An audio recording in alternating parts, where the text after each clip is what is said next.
cool logo. If you want to check us out on all of our social media platforms, on Twitter at TinfoilHatCast, On Instagram at tinfoilhatpod. or allcomedyt-shirts.com. Email us at tinfoilhatpod@gmail.com. Tinfoil hat. Tinfoil hat. Hey man, we're spitting truth there, dog. Tinfoil hat. Oh, what the fuck are you guys even talking about? Are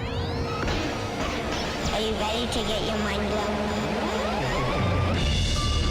Revolution will be podcasted. Yeah. Yes, the podcast with the best hair in the game. Not only Ryan Davis's, but my hair is on point today. It's looking pretty good. Haircuts are getting way too expensive in this town, but that will be another episode of Conspiracies. Why is the price of haircuts going up? Is it something about the Middle East peace process? What is causing haircuts to quadruple in price? You know, and I had a girl cut my hair today that looked exactly like somebody from a Tim Burton, like the Nightmare After Halloween. Exactly. I'm like, oh, please don't cut my hair. Hi, can I cut your hair? I'm like, oh God. And she did a great job. Okay. So the point is, just because somebody looks like they're The Walking Dead doesn't mean they can't cut good hair. Welcome to Tinfoil Hat. You know who we are. You know what we're here to do. And that is fucking rock hard. Back in the saddle. This is one of 4 podcasts we will be doing in the next 3 days because I'll be going out of town to go see my mama and my brother. And we're going to go. I'm very excited about getting back home. So we're going to bang out a couple ones. They are all killer topics. I'm very excited. We're getting into it. A lot of crazy stuff. But before we go, we gotta push the product, guys. June 1st, June 2nd, it is the Tinfoil Hat Comedy Night. We are at Cops in San Francisco on June 1st, 8 o'clock show. And then we're at the Punchline in Sacramento. Now, here's what's really weird. All we've been doing is pushing the June 1st one because it's such a giant comedy club. But yet, we've sold way more tickets in Sacramento. Sacktown, the most underrated city. Sacktown and Tampa are my 2 favorite comedy cities. They're very underrated. The women are very attractive. They will have your baby. That's what I know about Sacramento and Tampa. But so guys, go if you're in. And I know that most tickets are bought within the first week or two of within the week or two of doing of the actual show. Buy those tickets, man. Trust me. Buy them tickets. We have Eddie Bravo, Off the Grid's going to be there. Okay, we got Trez Mala and. We're waiting out one more comic, might do a secret pop-in. And then afterwards, we're doing the Q&A. We're going to take your questions. And whoever brings the most people is going to be able to come backstage and smoke weed with our good friend Eddie Bravo and do a podcast. I'm bringing my podcast equipment. We'll have it all set up so that when we go in the back, we'll bang out a nice podcast for you. Let's now, some of you guys might be going on some of these pirate websites or these third-party ticket sellers, and the prices are insane. Make sure you go. I went there today. I'm like $220. I'm like, what are we, Hamilton? Who's gonna go see that? It's crazy. Go. Make sure you go to the Cobb's Comedy Club or the Punchline. Don't buy third-party tickets, man. I wish they'd put up our flyer. Right? It's a nice flyer. You know, and then tomorrow night is Comedy Chaos. Ooh. And guys, the dojo is a rockin'. We have awesome shows going there all the time. Have I forgotten anything? No, if you notice right here, our good friends from Illuminatus on Instagram, since they know we can't be sponsored by the Illuminati, they're going to go ahead and throw a little product our way. And today's guest, we might as well bring him on in here. Got a little something for you, buddy. What's that, man? That's from the Illuminatus right there. So they're kind of the premier that, cannabis industry. So I know you might be a cannabis head. I am just. Do you smoke the marijuana? I am, but I was just saying I'm gonna quit this morning. Look at this. I have another reason to keep going right now. We gave you weed before we introduced you. He's got a new podcast. It's called Fanatics. Right? Yes. And is it on the Laugh Factory It's channel? Fanatics Podcast. It's on the Laugh Factory Network. You can find us on SoundCloud and iTunes and Libsyn and soon all the other stuff. Why are you on SoundCloud and Libsyn? Because I don't know. I thought SoundCloud, a lot of people have been listening to it on SoundCloud. Yeah, So. but the SoundCloud lips in are both. Anyways, we'll get into that. Okay. Please. Joining us, he's one of my favorite episodes we've done. Thank you. It was really fun, and it kind of let me know that this podcast is going to get really interesting. Please welcome. He's my friend, even though he's very late can't today. remember my name, Yeah, yeah. no. Shaan Joshi, come on, dog. Yeah, I was late today. Sam. You were late, and that's I fine. was I'm only late. busting your balls. Who No, am I it's to judge okay. And I, anybody? I still get even to this day, every week or two, I'll get messages on Instagram or Twitter from that podcast. People are going back and listen. They go back and they people listen love to this it. show so much they're going back and listening to like old naughty shows that are back on, like way back on it. So Yeah, people you are guys checking out. You guys are killing it. Tell us about your podcast.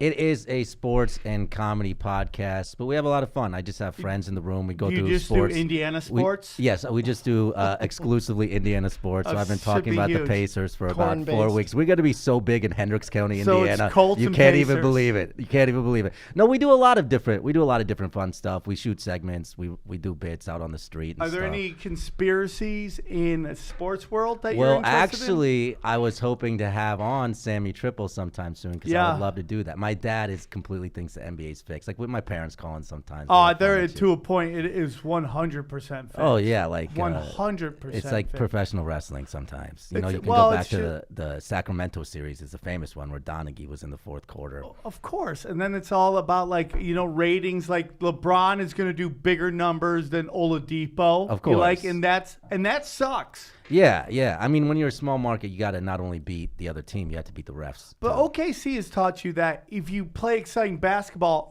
people watch it. You don't have to be from a big city for people to want to watch you. You don't have to be from a big city, but you have to have big stars. Yes. You have to have some type of way that they can get ratings from you. And if they can't get ratings from you, then it's going to be that much tougher for you to advance in whatever look at particular San Antonio. series. They were killing it for years, and Yeah, then yeah. nobody would watch the finals. Like Exactly. Detroit. But they were so versus San so Antonio. good they couldn't be denied. Yeah, you know well, what I mean? they were methodical. Right. The NFL doesn't have that problem. That's one thing the NFL does well. When you watch the NFL, it feels like fair. You know what I mean? And I think a lot of that has to do. You've seen weird with calls. but they have the replay works pretty well in the NFL, especially as compared to. As the a NBA. Raiders fan, I will tell you that there are calls that don't make sense. A little thing called the tuck rule that I'm actually came. 100% there with you on that one. The tuck rule was bullshit. And all anyways. I gotta twist up my hair into braids. I feel like less a man after that conversation. Oh, it's so. You guys do. Can we have talk You're a about full tools man. or you, something? You like, do you have know? beautiful hair, by the way. I just come here for the beautiful hair to look at you too. It's I amazing. do have. I got a haircut today. It looks great. Good. I It mean, looks it's never gonna fucking be great. flow like Every this. time I try to get a trim, a guy that looks like you comes up, and I'm like, bro, you ain't got no hair, man. What are you gonna do? Is that is weird? Beautiful. That you want a haircut from a guy with good hair? I want a haircut from a gay man, first of all. I don't. Dude. If I see a straight man, I'm like, You no, like no, no. that? You better get a No. little twinkle in them toes, dog. I need I got some- humped one time hard. Like he was In the grinding chair? on me. Yeah. I'm like, dude. I'm like. But there's no back to the chair. A haircut No, can but be he's like hitting the side. He's just like. a haircut can be a very sensual thing, man. Yeah. Well, or rape. Yeah, it could be in your case. Like if you don't want that, it's only sensual if you're down with it. So you didn't give him consent to I didn't rub go, your, hey, dude, his, as your you ha- cut his my half hair, chub on your fucking shoulder. jizz on my shoulder. I didn't say that. You're one such a of our, homophobe. Such a homophobe. man. Dude, I'm sorry. Unconsensual, homosexual dry humping makes me just go with it. homophobic. Just go with it. Just Okay, go we'll with it. remember that. It's Hollywood, baby. We'll remember It's that. Hollywood. You know, you're one of our most requested guests. They're like, when are you gonna Am get I? that guy back on? Oh, that's awesome, So, man. I'm glad that guy. to I'm do it. back on, guys. Oh, real quick, you have a show next. This will come out on Mondays. You do. So a this show. will come out Monday the 14th. Yeah. I have a show at the Laugh Factory on Monday the 14th, 7:45. So rush out and buy tickets. Who's when in they it? Come out. Right now, it is me and Whitney Cummings. I would say is probably That's all you what need. everybody knows. That's all you need. That's all we need. Who hooked baby. you up with that number? It was a guy named this really young mogul named Sammy Triples Yeah, over I here. love mogul. Sammy Triple. Sammy is a young mogul, by the way. He's doing like so many things right now. It's crazy. Your Yeah. special was great. Oh, I was thank at you. the I watched the first taping edit for of the that. first hour last night. It was so good. When's it coming out? I mean, hopefully Dana, my girlfriend, is going. She's going to go through and clean it all up. Right. There was a couple. And cool she was angles. the one running around the room being Oh all yeah, crazy. tell me what to do. Yeah. Yeah, she was great. I mean, with Dano, I got some big stuff coming. I'm super excited, but that will be down the road on that. I'm excited to get to you because Let's we do it, baby. We did an Anunnaki episode that I enjoyed so much, and it's amazing to me. And I just really want to say this to all the listeners. We don't have to agree on every conspiracy. I'd prefer we didn't. You know, it's just like you can believe in something and you cannot believe. It doesn't mean it's trash. We're shills. We're just agents of disinformation. It's okay that you don't agree on, like, sports. Like, just because everybody's not a Clipper, a Raider, or a Dodgers fan doesn't mean they don't valid points or they don't like sports. It's just like, it's okay. You don't believe in Anunnaki or you do believe in Anunnaki. I personally think there's something there. That's just me. You don't have to believe in it. And listen, this is not a show for people to come on and for me to challenge them on. I don't want that. I do really like Art Bell's style of just like, okay, you're on. Open platform. What do you think? What you're saying, we're going to go with it's real. Let's explore it. It is a mark of an educated mind to be able to entertain and consider an idea without accepting it. Yeah, I just want to hear what you have to say. Without emotion. Just to entertain it. I don't know if I can get to that moment. You part. know what I mean? I'm Armenian Italian. We go We all zero have to things to fucking work felony toward. quick, dog. But I enjoy hearing it. And I want to hear it. And I don't want people to come on here because, you know, like conspiracy theorists, they're almost like street dogs, you know. It's like they roam the streets at night, you know. It can be tribal, and they can be also be very sensitive to being called crazy names and all that stuff, and it could drive them, you know. So I don't want them thinking if they come on here it's going to be just like this mental chess game. It's more like, let's not be triggered, people. Yeah, I just want to have fun. I just want to hear what you have to say, whether I walk away from it. I've had Eddie Bravo on here 1,000 times. I am not a flat earth guy, but that doesn't mean he wants to do a whole episode on it.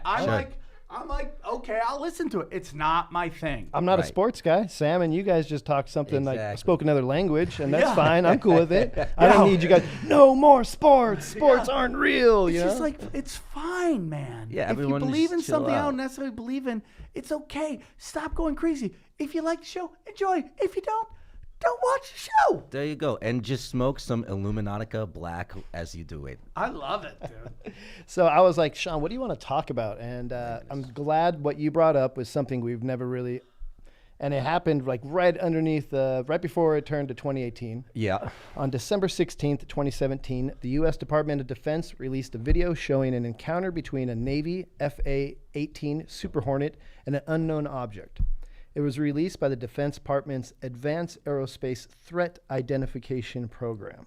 That's a mouthful, but that is what they do in the military. So what's that? It's the threat that's what they identification program.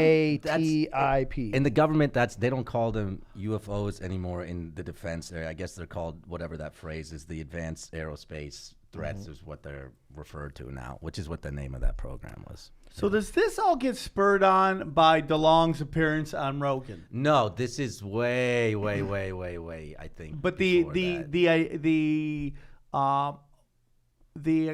basically acknowledging of a program, is that the first step into disclosure is what disclosure? You speak of, huh? Yes, well, disclosure. I don't know. The way I look at it is like, I understand why science is skeptical to kind of embrace or launch inquiries into the field as a broad topic, but I think there are specific instances that demand scientific inquiry and are kind of the reason science exists. You know, and I know, like you were talking about the flat earth stuff before, like science is kind of going through a weird moment right now where it's having a hard time breaking through with the truth. So it makes even the embracer of an idea like this harder. But there are specific instances like this one. But why do you think ultimately that are the reason science exists? And when you see scientists, like I have a couple quotes here, reject stuff like this out of hand, then when will they accept it? You could argue it's already disclosure. Here we have a U.S. government video. We have radar data backed up by visual sighting and video evidence of a craft that can do maneuvers beyond our capability. We have it on video, New York Times, government officials. So you could argue disclosure has already happened. Right. It's just a matter of how much you want to acknowledge it or not. Do you think the distrust in science isn't really distrust in science, but more of scientists? I mean, I don't know. I have a hard time understanding it personally. I mean, you gotta look at the history of time. I mean, like, let's just take smoking, where scientists came out and literally said smoking was good for you, and that's where we've seen people who have been bought and sold. You know, when you become a doctor, you take this oath to like basically agree to take care of people above profit and all that stuff, and then we see. As the older you get and the more you go through the health, industry, you realize that is just lip service. Well, just on that point specifically, a lot of people say science news has kind of a crisis right now because you'll see, like, for instance, let's use chocolate or red wine as an example. If you follow the news, you'll see 1 week, oh, chocolate is good for you, high cholesterol. Oh, next week, chocolate will kill you. 1 week, red wine, good for the heart. Next, red wine will kill you. So there is kind of a public information crisis in that aspect. But I think what you're getting to is really, I think it's more about public education. And I think there's a failure of science education and civics education in particular right now. But in terms of science, to me, all that science revolves around, of course, it's going to become a political tool. It's going to become propaganda. But all science should revolve around is a scientific method and what that is, meaning you have an experiment, hypothesis, and then in order to prove that experiment, you have to we have to be able to do that experiment again and get those same results. I agree with that. So science, of course, is approving. Science is gonna be wrong, but within science, it never claims to be an absolute truth like religion or like a faith. And the whole thing is trying to prove itself right, which is why you have competing ideas and competing ideologies within a similar set of facts or sub-facts. Right. I agree with that. And I think the key, I think what people want to believe in is that we just want to be trustworthy of all the information we get. We think that there is this. It's why people follow the mainstream media so blindly, because they're so busy in their life. They don't have time to fact check anything. So because they're trustworthy people, they trust that these people have the integrity to deliver them the truth. And what that may not always be the same. So everything that you take, unfortunately, you have to do your own research on. And you have to. And, the thing about these days is you have the tools to do that if you choose to. But I always tell people if having the responsibility over your own information means also reading stuff, to go to your point earlier, that you disagree with. If there's a story or something you want to get information about and you're only reading articles or sources you agree with, you're doing a disservice to your understanding of that particular situation. You should seek out information that's contrary to your own opinion, because that's the only way that you'll ever be able to have a strong enough opinion to defend or really even believe. And that's the whole thing. It's just like, even with these conspiracies, not just what we're about to talk about, but other episodes we've done, it's like we've done research, we've gone deep into it, and I think that people find that if they haven't heard of it, it can't be true. Yeah, I get that all the time. Yeah, I get that all the time. And it's just like, no, that's not true. That's so simple. I go, just because you haven't heard about it doesn't mean it's not relevant. Yeah. And I think some of these cases bring that up to me, because I'm not saying that these are one way or another, but I think the apparent established facts, which are agreed upon and in public, demand more inquiry into them and more light onto them than we currently have. Were you shocked at when this came out, how it didn't register at all? I mean, like, there was no reaction, in my opinion. It's in the fucking New York Times with government release video. You know what I mean? With video of the incident. But I'm not shocked at all. Because I'll tell you why I'm not shocked. Because the questions that it asks on its face are so audacious, and the possibilities of them are so fantastic, that knowing how the academic community is and the way that it's funded, it's built to kind of dismiss things like this, not accept them and look into them. Because forever the whole thing was like, Steven Spielberg, who I think is a scumbag, but you think he's in that whole? I know he is. I don't know he is, but I would say I would be completely shocked if he, based on where there's smoke, there's fire. Allegedly. Yeah. Okay. Scared. So, but forever he's been begging them, which is very interesting, because the other guy that has done the same thing is John Podesta, which is always begging for the U.S. government. And I don't know what you're feeling. Harry Reid was behind he's also a major force behind this program as Well, he's famously had the is it the right or the left eye is black and blue and all that stuff. Oh, that's a whole crazy one right there. Right. He's a boxer. He's an old boxer. Well, so who knows? The Podesta But stabbed deep into your left middle ring finger, and so they always have a cut on their ring finger, and then like you have to take out the adrenal gland of the pituitary gland of the child. And that's you where eat you it, get the good stuff. and then according to that Hunter Thompson. overloads you, and then that's what causes that really? Shut up. So that's why you. Shut up. So you'll see people with a Adrenal cut, like Obama with a cut on his hand, and then that. But dude, you know how they take pictures. Like right now, if me and you were just to walk down, if TMZ was to catch us, follow us around today, they would catch us doing some weird shit, and we wouldn't even do anything. you just why do blew you why do you my why do you skull. think I was 15 minutes late? It's because of weird shit. But they've been calling for disclosure, and Steven Spielberg, John Yeah. Podesta, all these people, and they're like, well, the American people can take it. Then the way people reacted to it, We're so it was just dumb. like. We can't like even accept the nothing Earth is happened. round. Yeah, it's just not going to enter the public. I bet most people didn't even hear I do about joke about it on stage. Like whenever a major event happens in the world, I love to go on Instagram and see how the Instagram models are Yeah. taking it. Yeah. They couldn't give a rat's ass about anything. That's actually, I think, would probably be an important new news maxim. If it breaks the Instagram model matrix and they post about it, it's a major event. Yeah. And even when they do care about something, it becomes this huge event. Like Cardi D or whatever her name is, Carly B. She Cardi has like B. she's going off on like the MK Ultra, and everyone's like, "Oh my God, she's talking about it." Like that's how crazy we are. That when it actually resonates with insanely hot women, then it must be an issue. Well, I would say this: if UFOs tomorrow flew in formation over Washington D.C., would that be enough? You think for people to acknowledge it? Yeah. You think so? Well, I mean, like, yeah, Undeniable. I totally, Broad when daylight. that happened Do you to me, think I thought it was huge. if UFOs flew over Washington D.C. tomorrow and it was recorded and on the cover of most major papers in the United States, would you think that would be enough for people to believe it?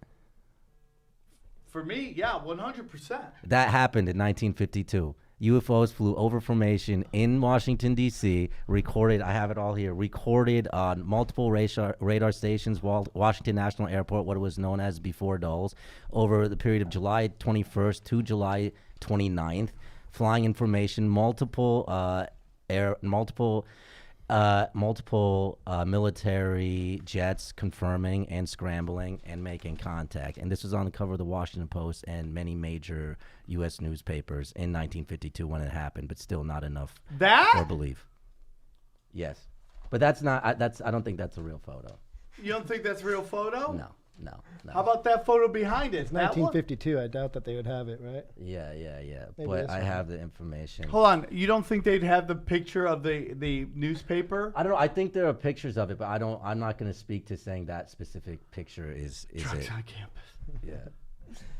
Yeah. I did. So it's happened in the past, and Washington, no one July noticed. 21st to July 29, 1952. Washington National Airport spotted objects on radar. Movement completely radical compared to other craft. On the ground, eyewitness reports, object which appeared to be like an orange ball of fire trailing a tail, unlike anything I've seen.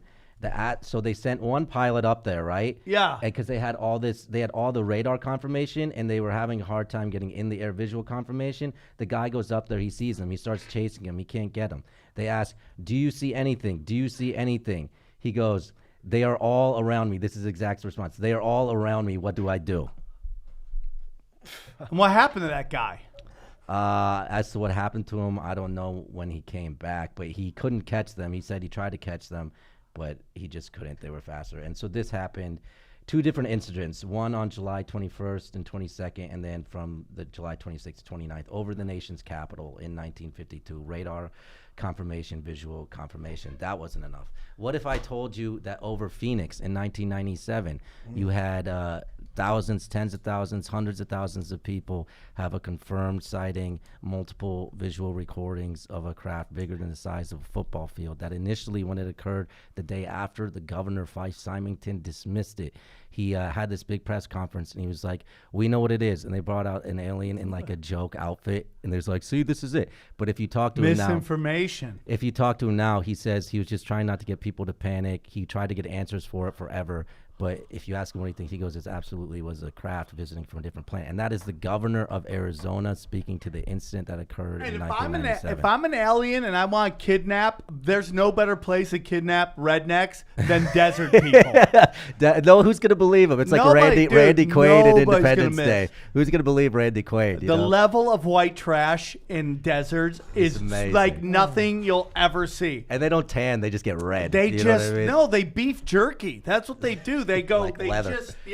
they get leathery. Nobody's gonna miss these guys. Yeah. You kidnap them, you can probe for days. So you're asking me what it will take. I mean, like, I'm asking you. I mean, to me, it seems like if you want to, it seems like there's already enough information for disclosure. Until someone like Brian Williams, who I don't know how this guy is gotten back to this level where like he's people's choice for news. Yeah. But like until Brian Williams goes, welcome today to MSNBC. Today we're talking confirmed encounters with I think that's what's gonna take. Well, I mean, there are people who are very well regarded. I mean, what about Gordon Cooper? He's a goddamn American hero. He was a fighter pilot during World War II. He was one of the original astronauts on Mercury 7. After that, he became a highly decorated military officer who ran some of the most top-secret programs, including he was a big part of the U-2 spy plane and everything. And this guy's a fucking astronaut, one of the original astronauts. And he'll tell you not only confirmed sightings of being in the air shortly after World War II, which is interesting, we can go into that, but also while he was running a base, I forget which one of the ones out here on the West Coast, about confirmed encounters that they had while they were testing landing gear. And they're testing landing gear on dry lake beds because it's very sensitive type of landing gear, right? And as they're doing this, they had a craft that approached, actually landed 3 prongs. Are we playing Halo now? Hold on. Oh, here he is. In 51, about 1951. Do you think the Russians had that kind of technology back then? No. So, how Can you close stop would it for a say they might have second? gotten to them? I mean, you definitely determined. Ryan told me to listen to this video, which is great. But it's like it takes like what this guy doesn't like to move his jaws when he talks. He either He's saw old, a stroke. man. He's a goddamn American hero is what he is. He deserves to be heard. He would have gotten away with it if it wasn't for those pesky kids. That's what I'm getting from this video. Only you and Eddie would disrespect an astronaut. An astronaut, a fighter pilot. He shot He's down like, listen to Nazis. this video. It's like 3 minutes. This guy goes. He shot Nazis out of the goddamn air. All right, go. That there were objects I that were don't under know. intelligent control, or was it? Well, yeah, they weren't just random. They were flying fighter formations, very definitely under positive control. They're just typical saucer shape, Fighter formations. double lenticular shape, metallic. Double venticular. I think they were definitely piloted vehicles, each one with the pilot in it, and very definitely So in stop it real communication quick. Let me just explain this so Are I can we set up. sure This that's is not a elderly Matthew McConaughey from the future? that's Gordon Cooper of Mercury 7. Why is this bull in the middle of the road? All right. But what he's speaking to is shortly. It was, I think it may have been during the Korean War, or they were testing high-speed aircraft after World War II. So their information with is testing this new aircraft, some of the fastest aircraft we have at the time, and then that's when they're approached by these other craft, which are flying in. They were flying information and responding to their formation that they were flying in. They're flying in formation, Yes. not flying information like a email. Yes, sent they to weren't the wind. flying information. They were flying in formation. Okay. Yeah. According to Gordon Cooper. Because they would have flights of more than 4. They'd have flights of maybe 12 or 16 all across. And when they make a turn, they'd cross the flights in under, and they had to be in communication to be coordinated. Yeah, every once in a while one would zip off to the side, just do a lateral maneuver out to the side.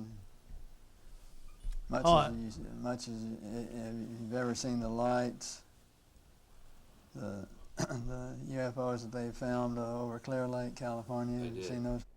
This guy sounds like the dude that Tom Squirrel makes fun of from Louisiana. He's like, That is a goddamn American hero, ladies and gentlemen. You remember that. So what's he saying here? Can you translate? Should we translate old people talk? Yeah. You want to translate? Or I think we just invented an app for short attention span people where we put the thing into it and then it just, hey, Sam, listen here.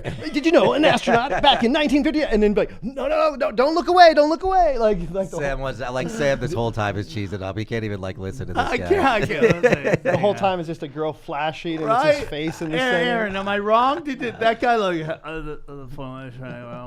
Well, what's fascinating? Yo, I don't. Sorry, go ahead. Go ahead. But what you're saying, it's like this thing that just passed in 2017. It's happened since 47. You know, since the Roswell incident. I don't. I generally don't do eyewitnesses or character witnesses. But in this regard, I think when you have astronauts and there's so few people who've been to space, that they really do hold weight. So when you look at the two people, Gordon Cooper and the other one is Edgar Mitchell. Those are the two astronauts. Edgar Mitchell never saw anything personally, but he was really big into studying what's called the noetic sciences. What is that? And his noetic sciences are just like basically alternate sciences, like trying to tap into the 0-point energy field and stuff like that. Because a lot of the way Edgar Mitchell was approaching it from is how are we able to access these technologies, stuff like what is 0-point energy stuff field? like free energy and 0-point gravity. It's basically the ability to move around free of the dimensions of gravity and of resource-based kind of fuel exhaustion. Have you heard the whole idea that the reason that disclosure is never going to happen is because the military-industrial complex is reliant on our technology that we've like reverse engineered from it, right? So if we give people, like you're talking about, free energy, now why do we have war? Well, yeah. Why do we have oil? Yeah. A lot of people say that's why they shut down what Tesla was doing. Because remember, Tesla got funding to build what he was telling people was a big radio tower, but in actuality, it was a type of free energy research, and that was never brought to fruition. His plans were scuttled kind of when things were brought about. But the other theory to speak about the military-industrial complex is, once again, I wanted to stay on confirmed stuff where it has data. Right. So this is outside of that. But a lot of people think that after Eisenhower's legendary military-industrial complex speech is about that exactly. The fact that there are these energies, these kind of free energies that exist. I want to get his granddaughter on the show. I'd love that. Oh, what does his granddaughter say? I'm not familiar with She is big. She's all about talking about disclosure, releasing it. She's kind of on the same path as Dr. Stephen Greer. You know what I'm talking about? Sure. I think Greer's taken a couple of hits in credibility the last 5 or 6 years. Like Mitchell, Edgar Mitchell, before he passed, I know distanced himself kind of from because of Greer all his woo-woo stuff doing. Where he's trying to call down. I think Greer turned it more into a religion rather than just kind of the fact-based evidence. And I think all this stuff is so fantastical, we should limit it to where there's actual data. Because the data can be studied, and once you can study data, then it can open up avenues to possible answers. So I think everything, if you're really serious or think there's something here and want to find out one way or another what the truth is, you got to limit it to the data. And there are a few instances where actual data exists. One would be this FA-18 incident off of San Diego in 2004, which is really fucking interesting. What happened there? So this footage that's been released is from 2004, right? That is the San Diego incident from 2004. This is released by the Department of Defense. It was put up on the New York Times website. It is a confirmed video from the U.S. government of an FA-18 Super Hornet chasing an object. The way it went down off of San Diego in 2004, I think they were off the USS Princeton, which is an aircraft carrier, and the guys are just flying, and they hear over the radio, "What are you guys carrying?" He goes, "What do you mean, what are we carrying?" He means, "What missiles are you carrying?" They say, "We have 2 Cat-M M9s, which are dummy missiles." So apparently over the last 2 weeks, they'd been spotting a lot of stuff on their radar, making maneuvers that were just absolutely insane and out of control. So he goes, "We have 2 Cat-9S dummy missiles." And they respond, radar responds or whatever, "Well, we've got a real world vector for you." So they give him the data points. So they go to meet him, right? They appear at... who's talking to them? So Control. the radar control. Okay. Yeah, talking to them. So they tell them to go meet this. They say, we've got a real world vector for you. Okay, go. We have craft that are appearing at 80,000 feet, then stopping at 20,000 feet, going up and down, skipping, then reappearing on radar and shit like that. So they see them, and they give them the point to go meet. So these guys go to investigate. This is all before this video is shot, right? So they get to what's called the merge plot. That's the point from when you're watching on the radar screen where you see like in movies that they're meeting and the two blips become one blip. So they get to the merge spot and they don't see anything. That's when the pilot looks down and he sees, looks down at the sea, right? And the sea is churning. He describes it as like the water is boiling. And above that, 50 feet above that is the craft. What? Yeah, which is, in his words, this is Commander Fravers, which in his, and this is all in the New York Times and on the record, which is 40 feet long and oval shaped, about the size of a football field. And the craft was jumping around erratically, staying over the water disturbance, jumping, hopping around over it at different heights and distances, but never moving away. Wow. Yeah, the water boiling underneath it, okay, and skipping too, which is interesting. Some people have theories on that too. Yeah, it sounds So like interdimensional, like a craft. More Rhino than, knows his shit, right? So this Commander Fravers begins a circular descent towards the craft, and as he does that, the craft comes up halfway to meet him, and so he decides to go straight toward it. And when Commander Fravers goes straight toward it, he said the craft zoomed away at incredible speeds, and then he says something like it was a weird feeling, or it was an eerie feeling, or it weirded me out. Yeah, and then what's even crazier, after that they say meet at this cap point, which I guess is a rendezvous spot, right? Mm-hmm. And so they give him a cap spot 60 miles away. They go to that cap spot, right? And they're on their way there. And they get there, and the guy calls over the radio like 5 minutes after he gives them the cap spot. That's insane. He goes 5 minutes after they give him the cap point. They give him the rendezvous coordinates for the cap point over the fucking radio. 5 minutes later, the guy gets back on the radio to Commander Fravers. Sir, you won't believe it, but that thing is at your cap point. Can you believe it? That is unbelievable. At the cap point, 60 miles away, exactly. So the implications of that to me are almost more astounding than the ocean thing. That means it was picking up their communications. They have an understanding of English and coordinate points, and they headed off to see what it was there that they were doing. So they asked him. So this also speaks to. So Commander Fravers gets back to the craft. He says everyone was giving him shit. What'd you see? Even then, at that point, nobody that it wants happened, to believe it. Everyone's giving him shit, making fun of him. And he asked him about it, like, what do you think it was? He said, I have no idea what it was. It had no planes or wings or flaps or exhausts, and it just outran our F-18s. He's like, I don't know what it is, but I want to fly one. So do you think the water was boiling because it was temperature change or something? Or it just whatever was keeping it up was boiling the water? That's fucking pure speculation. I mean, oh yeah, knows? that's what we do here. Yeah, I mean, the whole podcast. Would you rather see? I don't know what that could be a reactionary thing to the craft itself, or it could be some type of experimental thing, or it could be a resource gathering thing. Who knows? Maybe they need a seawater wall between the out of their ship and the inner thing of their ship, and it's some kind of gyro rotation or some shit. Who knows? You know what I mean? That kind of stuff is even what's in the ship, I think, is pure speculation. That's why I try to limit it to kind of like what is the data? What is it that we can see on our side? And I think that should start significant scientific inquiry. I mean, here we have a pilot in our own government. Like if this doesn't spark some kind of public commission, then I don't know what it will. So you're asking me, I'm saying you have craft over Phoenix, you have craft over DC, you have our own government with stuff on video. I mean, there's three right there. We haven't even talked about Japan Air. You have Gordon Cooper, you have Edgar Mitchell. So I don't really know kind of like what it'll take, short of just something popping out and saying what's going to happen with the Men in Black if we do disclosure? They're out of work, dude. Has anyone ever thought about them? They got mouths to feed. They got families. They got 401ks they got to worry about. I don't know. They suppose they have really small mouths.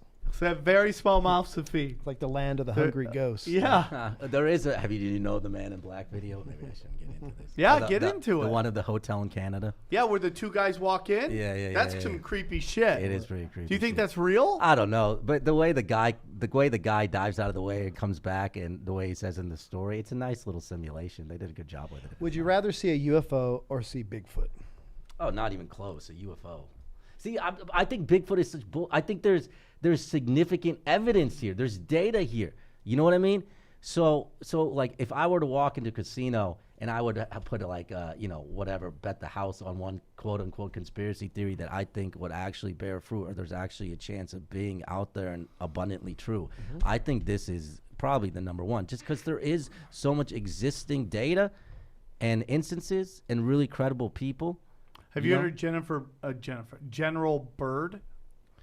I don't know if I'm familiar with General Byrd. Operation, was it High Jump over down Antarctica? He's the one who flew over the poles. Oh, he's the Hollow Earth guy? Mm-hmm. Okay. Well, yeah, I don't know if I. Well, do you know that story? He didn't put that story out. Yeah. It was his kids when they went through his diary. Oh, really? Which is so interesting that a general would be diarying. I guess we all kind of do a diary, right? Our Twitter is the new diary. Well, I think old white guys call them memoirs. They don't call right? them diaries. Oh, that's so funny. I wonder if he used a Hello Kitty pen when he was writing. Probably. Right. So like this program that we just started talking about in the very top of the show, it was hidden deep within the $600 billion annual defense budget. Yeah. So this how much was this that program budget? is super interesting in and of itself. Well, what was it? $24 billion was like how much? That's why sometimes the stuff, what they put out isn't the actual whole story. It's just enough to throw people off a scent or go a different way. The notion that they are building these like anti-gravitational flying machines within our government. Right. Like, you see people all the time through Google Earth and all this stuff. They're like, what the fuck is that? You know, this secret base they find, they got this weird, like, flying object in the runway. Right.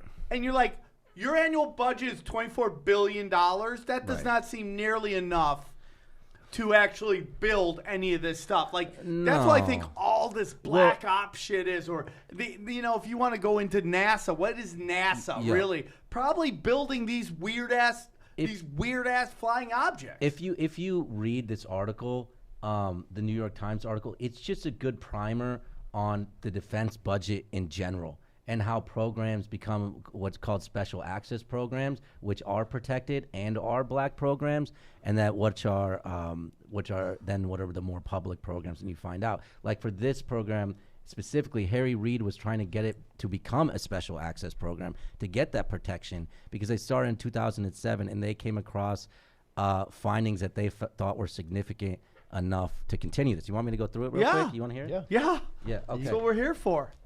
All right.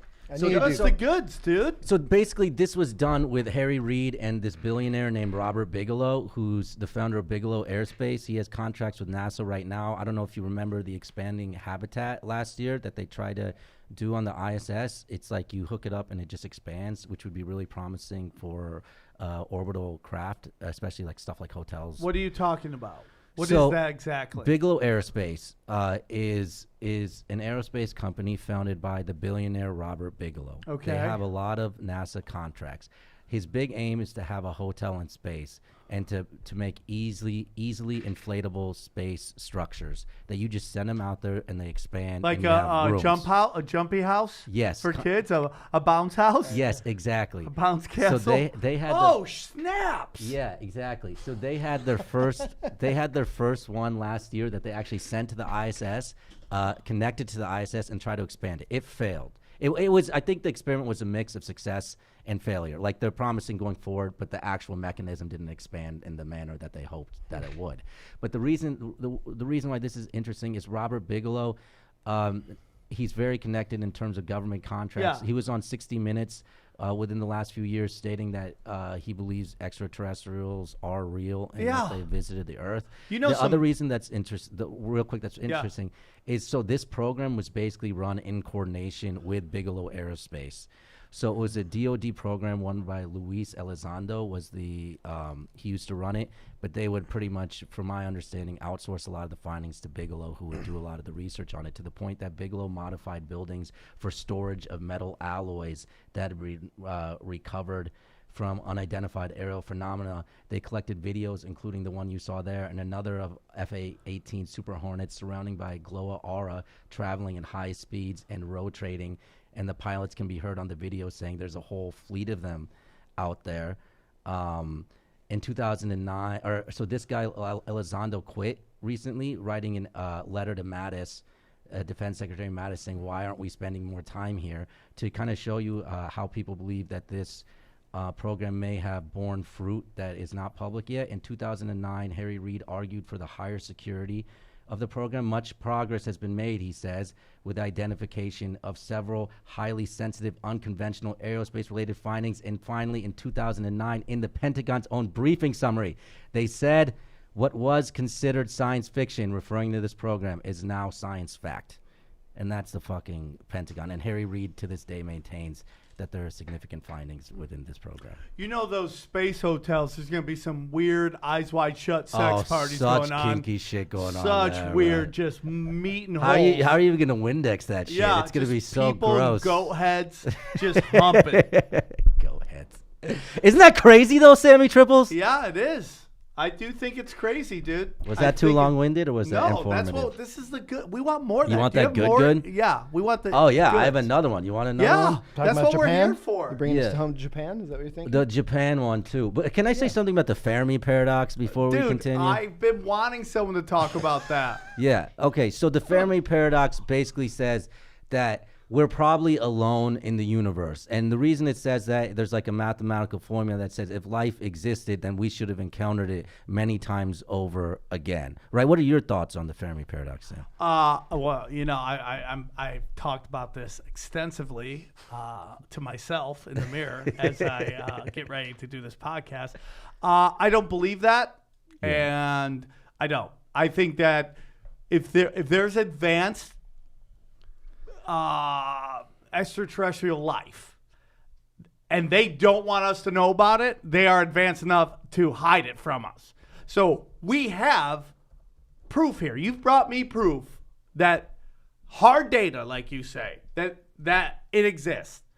But these same objects have gone out of their way to do whatever they can to hide their movements. Right. So I don't agree with that at all. Yeah, I think you're correct. And nobody actually states that publicly. Like, if you try to read about the Fermi paradox online and stuff, pretty Who is much. Fermi? What an asshole that guy is. Showing up, dude. If they were out there, we'd already seen them.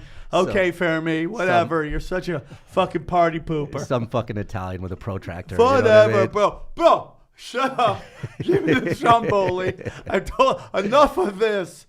Huh? Go on. Yeah. So, like, the two main ones people say about the Fermi paradox are because there simply has been no life. There is no life, which is considered the rational one. Well, I mean, the rational belief. But at the same no time, life? isn't that there's no life that exists out there? Which is why we have, which is the accepted, I think, mainstream scientific view. But isn't also the mainstream scientific view that life definitely exists out there? So I think that's kind of self-defeating. The other one that, like Neil deGrasse Tyson says, is that the civilizations have probably just died out already. Like his great saying is, the university is probably riddled with the graves of one planet civilizations. My problem with that whole thing is that it's the same thing with any conspiracy, right? Let's say 9/11 is an inside job, right? Right. They go, well, if it's an inside job, why has anyone come forward?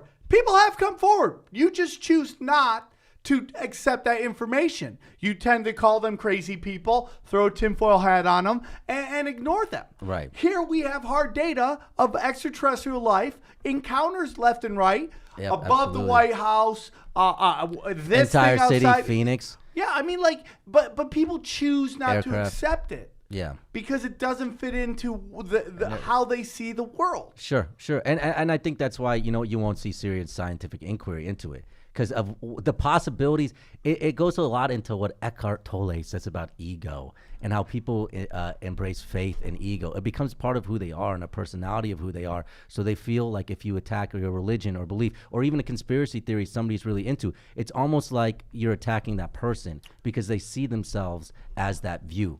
You get what I'm saying? Yeah, but I will also tell you that I think there's a big part of this that very powerful people have controlled this message and this information because it does a lot to destroy the religious beliefs out there. If this shit is real, if this is real, then that has to be undeniably true. You know, it's just like if there are space aliens from different places, Sure. the notion that Jesus or Allah or whoever the Star of David's based on, whoever that cat is, Moses, whatever that is most likely not real. Based on our current understanding of those religions, but hey, the Mormons believe in different planets. Well, that's a base of the Mormon religion. You've been religion. here talking about the Hindus are into that stuff. The Buddhists have different planets. So you know, religion also isn't shackled to this kind of one life understanding. I think that's much more of a Judeo-Christian Western understanding of what religion is. Well, you know, I mean, you go back, there's very famously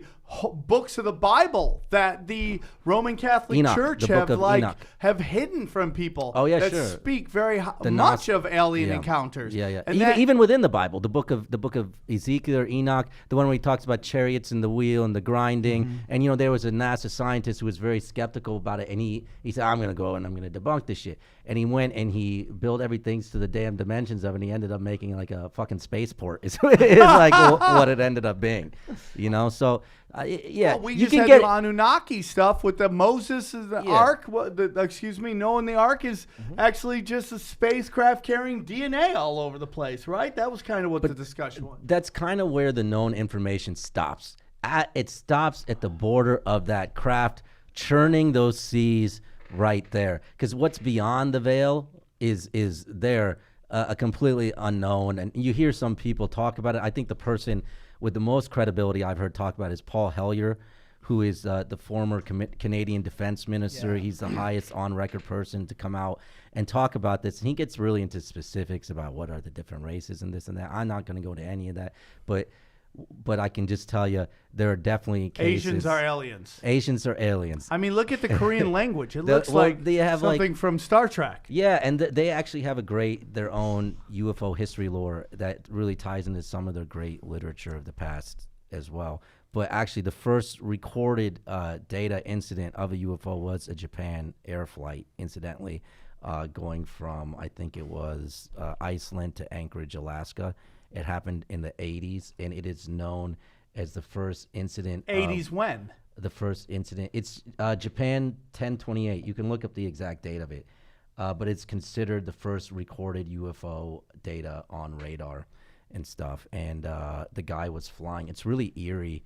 If you ever want to look it up, they have it on YouTube, the entire sequence of his actual voice calling into like the control tower, and just like the confusion and the eeriness and him giving him the updates as these two craft appear in front of him, and then they appear to start distancing to the side, and they're coming from whatever side that is on Iceland.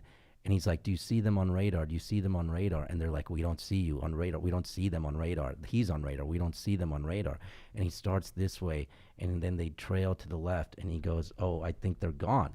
So then in order to get away from them, he descends to some lower altitude, 2,000 below, and the craft starts following him in formation.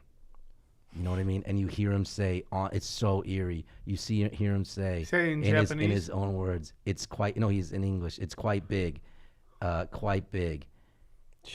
What is that video? It tries to get away, but the object stops information. He keeps trying to get away, but the object keeps following information. They don't get any radar data of it. He's explaining to them. He says it's white and yellow. It's white and yellow. It's quite big. Later they say it's as big as a football field.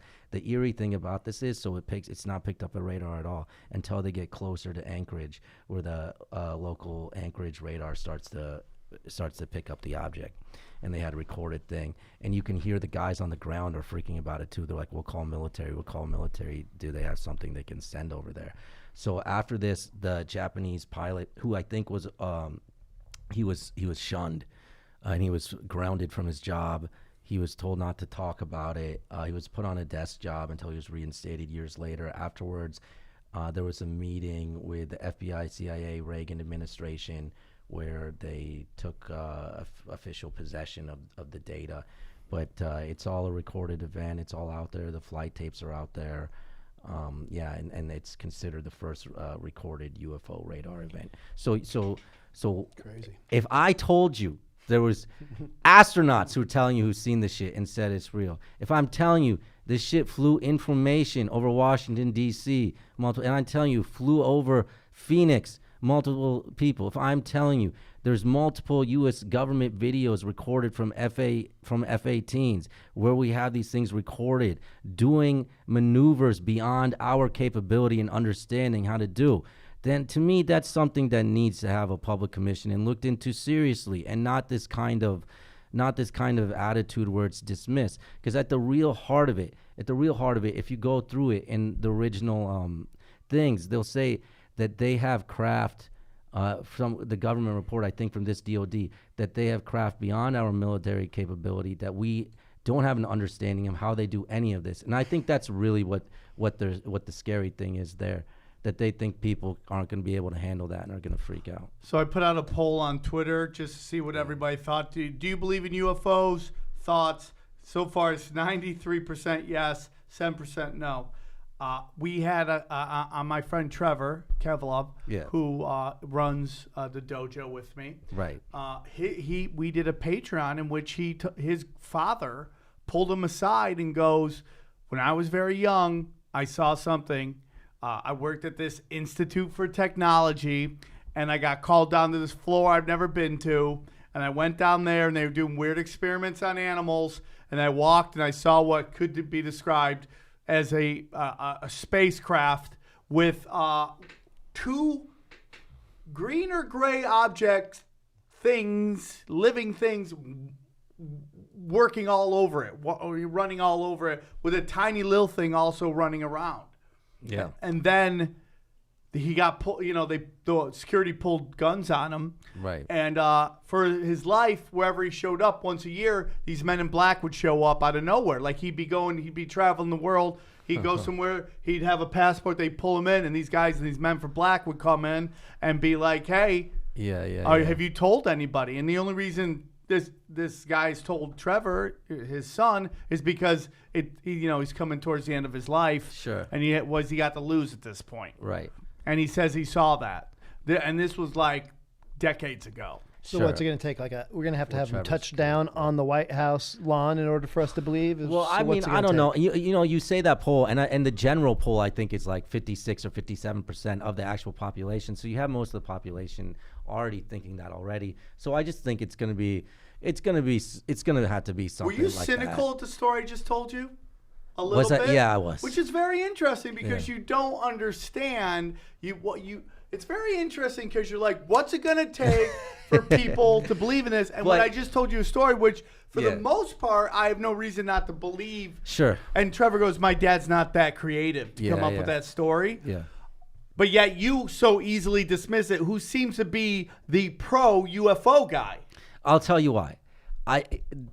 There's so many stories out there, and there's so many anecdotes that they all kind of serve as kind of like misinformation, but not even misinformation has intent to it, and there is misinformation, but when you're on a subject like this, I just think when you stick to like the hard data and the hard facts is when you can really start to change people's minds. Because I've sat down with people who have looked at me like I'm a complete fucking kook, and I will go through with them on these particular cases like we did right now, and they will walk away from it saying, okay, I will accept the possibility of it occurring. It's a little bit more, but I'm just very careful the information I bring into it. Why do you think I don't want to bring in stuff that's easily dismissed? You can't dismiss Japan. You know what I mean? You can't dismiss Phoenix. You can't dismiss DC. You can't dismiss Gordon Cooper. And you can't dismiss the Battle of Los Angeles, which, I know you have. Have you gotten into that at all? I know you What wanted- is the Battle of Los Angeles, Ryan? I've been holding on to that one for Gareth Reynolds. I've told you about 17,000 Yeah, times. but that's- Can we get into a little bit? That's No. another one that definitely deserves inquiry. Yeah, but basically all this shit started in World War II. With Foo Fighters are the first recorded real, I would say verifiable UFO type of thing that demand inquiry. Where the band Foo Fighters, that comes from Right. UFOs that pilots were seeing. You hear he hates that name. Who does he? Yeah, like he didn't think this band would be that big. He was just like a So throwaway he name. just threw out the name and then blew up. He's Yeah, like, it's I'm like stuck with this name forever. Fucking bigger. It than is a the great bomb. name, though. It's a great name. So, Ryan, You get what I'm saying on my point, though? Yeah, but if I was you, I wouldn't be so quick to dismiss something. Maybe you're right about that, but you get why I'm saying Because everything, you're 'Cause it's looking so- at life in binary code, but- zeros and ones, and it's that's not life. Fair enough, but you're not always talking to people like you are, who may have a little bit open mind. Usually you're talking to closed ears. Right. So if you give closed ears anything that gives them a reason to close their ears off, they will. Right. Well, so what I would say to you is if you're talking to a skeptic, then you bring out the zeros and the ones. Yeah. But I like to deal with the zero. Maybe I'm a bit of a skeptic myself. No, it sounds. It's very interesting. You're the most open-minded skeptic I've ever seen. Like you're open-minded to your information and completely dismissive of. Well, other if he comes with facts and stuff, I think everything here is based around a fact or something. The other idea, too, is the schools of thought is that to conquer the Fermi paradox and travel such far distances, in order to do that, you wouldn't be an organic entity. You would be a non-biological entity. So that's why when we see these grays, they all look identical because they probably Asian are like businessmen. robotics. They're like cyborgs. You think that's what they're all hiding as? Well, that's why nobody's afraid to get little fisted because they have little Asian hands and they're just like tiny fists. That's funny. There's an idea for that. Probings. You know what I learned from the Asian kids in college? What? They used to go to the strip clubs in basketball shorts, and I never understood why until I asked them, and then the answer was so obvious. I was like, Yeah. I don't want to say the comic, but a very good friend of mine said that this guy used to show up all the time in sweatpants. yeah. But I always found, like, why would she get so offended by that? That's what you're there to do. Your job is to give the boners. Yeah. I never had the balls to actually do that. Well, hey, it's everybody's favorite time. Uh-oh, what time is it? Aaron. Don't be an idiot. Hey, Ron. Well, you better be sick, dead, or mute. Hey, Ron. You done messed up, hey, Ron. You filthy animal. Aaron, thoughts? Well, I'm of the school that there's so many planets out there and so many galaxies. There has to be extraterrestrial life out there. That's what I'm saying. I don't know if they've ever made it here. I mean, because I haven't seen them. And I show 'em the agree with video. Shaan in terms of like the unreliability of eyewitnesses, that sort of thing. In most cases. But what about the radar data? I gotta see it. What about the F-18 pilots in the New York Times? I mean, pilots are fucking psychopaths. But he has he has to record it. Someone's got to do a drop of every crazy thing Aaron's ever said, and I want pilots are psychopaths. No, to they be- literally are. If you So, take all right, guys. their DSM test results, they're the same as psychopaths. It's insane. All right. You have to be a little bit Aaron, nuts can to I fly a ask plane. The video, Aaron. The fucking video from the Navy. Show me the video. Aaron, Show him the video. Can you find the Japanese one? Fuck no. This is tinfoil hat. Hey. We drop breadcrumbs. You pick them up, motherfucker. Aaron, Goddamn. before we end Do it, enough work. do you find yourself being more open-minded to what we're doing? I feel like you're almost a year into this. Like, have you opened your mind to what we're doing? I mean, I'm skeptical of so many things, though. So I don't know. The video is on the I'm New York always- Times. Yes. I'm gonna send it to Aaron. Yes. I'm always willing The to New listen. York Times. But Five-star reviews, guys. Five-star reviews. At Fanatics Pod. Okay, real quick, bring up the Fanatics Pods real quick. Can you bring it Yeah. up real quick? No. before We're we just do? getting it Hey, going. what's We that need say? followers. What's that say? What's The that say? Fanatics Podcast. So it's the Fanatics. Stop Okay, saying it's the Fanatics. Just follow us at Fanatics Pod on Twitter, at Fanatics Pod on Instagram. I'm at Shaan Joshi, 2 A's. June Joshi. 1st, guys. Grab Follow those me. tickets. Make sure you go to Cobb's. Don't go to the other ones where they're super expensive. Don't go. Go to Cobb's actual website. Do it. $20 and $25 tickets. Not 30, not 40, not 220 How much? like it's Hamilton's. $20 or $25 tickets. That's not bad for a whole night of comedy conspiracy. It's a whole fucking Come hang night, out. people. We're going to see you there. Pia, pia, Yo. pia. Pia, pia, pia. Pia, pia, pia.